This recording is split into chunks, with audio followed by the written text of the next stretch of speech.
அண்மை செய்தியை பார்த்துக் கொண்டிருக்கிறோம்.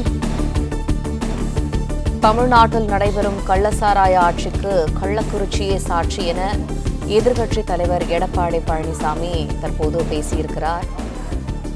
நேற்றைய தினம் தமிழக காவல்துறை ஸ்காட்லாந்து போலீசுக்கு நிகராக செயல்படவில்லை என அவர் தெரிவித்ததற்கு தமிழக முதலமைச்சர் பதிலளித்திருந்தார். இந்த நிலையில் தற்போது அதற்கு எதிர்க்கட்சித் தலைவர் எடப்பாடி பழனிசாமி பதிலளித்திருக்கிறார். இது தொடர்பான மேலும் கூடுதல் தகவல்களை எமது செய்தியாளர் ராஜகுமரன் வழங்குகிறோம். ராஜகுமரன், வணக்கம். எதிர்க்கட்சித் தலைவர் என்னென்ன கருத்துக்களை தெரிவித்திருக்கிறார்? சட்டப்பேரவையில் நேற்று எதிர்க்கட்சித் தலைவர் எடப்பாடி பழனிசாமிக்கும் முதலமைச்சர் மு.க.ஸ்டாலினுக்கும் இடையே காவல்துறை மானிய கோரிக்கை மீதான விவாதத்திலே கடும் வாத பிரதிவாதங்கள் நடைபெற்றிருந்தன. அப்பொழுது காவல்துறை தொடர்பாக எதிர்க்கட்சித் தலைவர் எழுப்பியிருந்த பல்வேறு கேள்விகளுக்கு பொல்லாத ஆட்சிக்கு பொள்ளாச்சியே சாட்சி, துயரம் தந்த ஆட்சிக்கு தூத்துக்குடியே சாட்சி, சாமானிய மக்களை வதைத்த ஆட்சிக்கு சாத்தான்குளம் சாட்சி, அவமான ஆட்சிக்கு அதிமுகவே சாட்சி என முதலமைச்சர் எதிர்க்கட்சி தலைவரை நோக்கி கடந்த அதிமுக ஆட்சி காலத்தின் மீது கடும் விமர்சனங்களை முன்வைத்திருந்தார். அதற்கு பதிலடி தரக்கூடிய வகையிலே தற்பொழுது எதிர்க்கட்சி தலைவர் தன்னுடைய சமூக வலைதள பக்கத்தில் பதிவிட்டிருக்கின்றார்.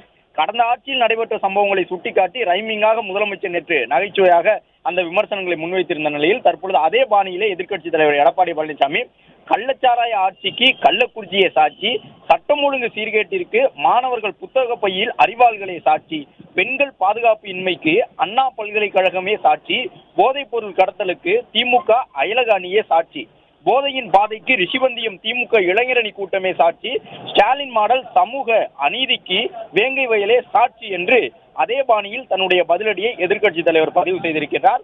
ஆல்ரெடி ஆபரேஷன் கஞ்சா 2.0, 3.0, 4.0 அனைத்துமே ஃபெயிலியர்.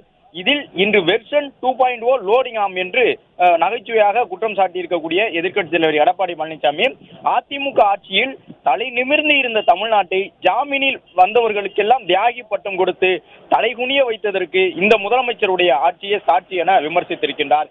2026 ஒரே வெர்ஷன் தான், அது தமிழ்நாடு அதிமுக வெர்ஷன் தான் என்று குறிப்பிட்டிருக்கக்கூடிய அவர் மக்கள் வருகின்ற 2026 சட்டமன்ற தேர்தலில் பெரிய ஓவாக போட்டு பாய் பாய் ஸ்டாலின் என்று சொல்ல போகின்றார்கள் என்றும் தன்னுடைய கருத்தை பதிவு செய்திருக்கிறார். பிளே ஸ்டோர் மற்றும் ஆப் ஸ்டோரில் இருந்து பாலிமர் செயலியை QR கோடு மூலம் பதிவிறக்கம் செய்யுங்கள். செய்திகளை உடனுக்குடன் பெறுங்கள்.